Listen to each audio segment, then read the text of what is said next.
বইমেলায় ডাস্টবিনে শেখ হাসিনার ছবি নিয়ে এখন সারা দেশব্যাপী নানান রকম আলোচনা হচ্ছে। খুব স্বাভাবিক যে শেখ হাসিনার মতো পতিত একজন স্বৈরশাসকের ছবি এবং বইমেলার মতো আমাদের একটা প্রসিদ্ধ জায়গায় এটা যে ঘৃণা প্রকাশের একটা মাধ্যম হয়ে দাঁড়িয়েছে, তার পক্ষে বিপক্ষে উভয় পক্ষেই নানান রকম আলোচনা শুরু হয়েছে। আমি যে কথাটা বলতে চাচ্ছি যে ঘৃণা প্রকাশের যে মাধ্যম এবং তার যুগ যুগ ধরে ঘৃণাটা আসলে কী, যেটা অপছন্দ করি, যাকে আমরা সহ্য করতে পারি না, এবং মাধ্যমটা হচ্ছে কথার মাধ্যমে, গ্রাফিতি আঁকার মাধ্যমে জুতা নিক্ষেপ করে সার্বিক বিষয়গুলোই সাধারণত হয়ে আসছে। এখন এটা নিয়ে যারা খুব বেশি রিয়্যাক্ট করছে এবং এটা মনে হচ্ছে যে গেল আমাদের সভ্যতা গেল এবং এটা করা কোনোভাবেই উচিত না, আমি তাদের জন্য বলছি যে দেখুন, যে শেখ হাসিনা যখন রাষ্ট্রীয় ক্ষমতায় ছিল বলার অপেক্ষা রাখে না যে উনি এই দীর্ঘ 16 বছর একটা পারিবারিকভাবে এই রাষ্ট্রটাকে জিম্মি করে সে তার যাবতীয় অপকর্ম চালিয়ে গেছে।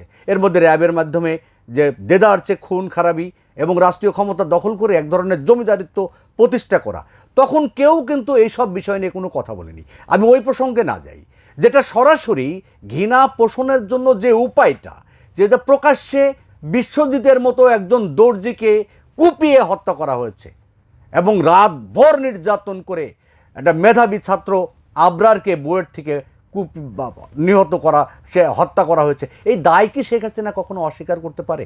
আমাদের চোখের সামনে যেটা ঘটেছে জুলাই বিপ্লবে, যে শিশুগুলো এই যে ছাদের উপর থেকে বাবার কোল থেকে রিয়া গোপের যে মৃতদেহ, এরকম শিশু প্রায় 16 জন, তাদেরকে প্রাণ দিতে হয়েছে এই জুলাই বিপ্লবে। হাজার হাজার মানুষ রাস্তায় নেমে এসেছে।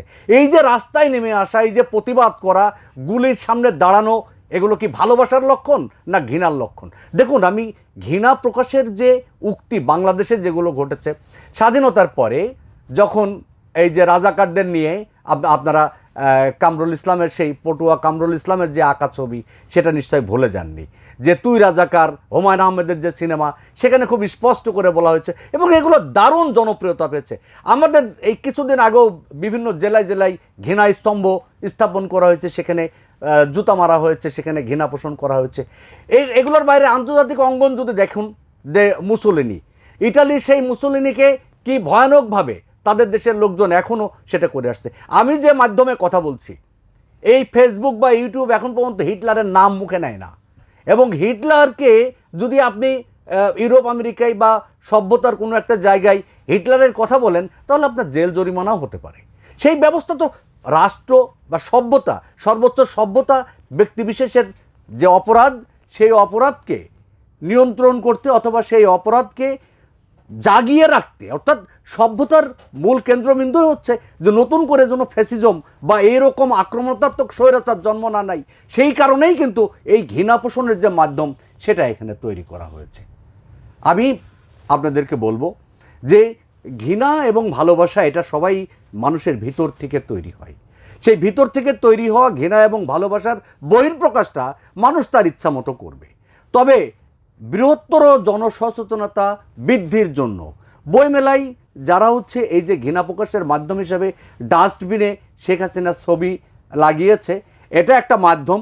আপনি যদি শেখ হাসিনাকে এই যে দীর্ঘ রক্তক্ষয়ী একটা বিপ্লব এবং শেখ হাসিনার জীবন দশায় যা করেছে, সেই কাজগুলোকে ভালো মনে করেন যে এটা গণতন্ত্রের পক্ষে, মানবতার পক্ষে, তাহলে ঠিক আছে, আপনার যুক্তি নিয়ে আপনি থাকুন। আর যারা আমরা চোখে দেখেছি যে ভয়াবহ দানবের মতো এই দেশের সাধারণ মানুষের যে রক্ত ক্ষয়ী এই রাষ্ট্রীয় বাহিনীকে ব্যবহার করে এই যে এতগুলো প্রাণ ঝরিয়েছে, এইভাবে নির্বিঘ্নে গণতন্ত্রকে হত্যা করে, সে ঘৃণারই যোগ্য। সে ঘৃণা প্রকাশের মাধ্যম এক একজনের এক এক রকম হবে, এটাই খুব স্বাভাবিক। তো আমরা দিন শেষে যেটা বলতে চাই যে আসলে ঘৃণা এবং ভালোবাসা এটা প্রত্যেকেরই ব্যক্তিগত ব্যাপার এবং প্রকাশের মাধ্যমটাও যার যার তার হোক। সবাই ভালো থাকবেন। ধন্যবাদ সবাইকে।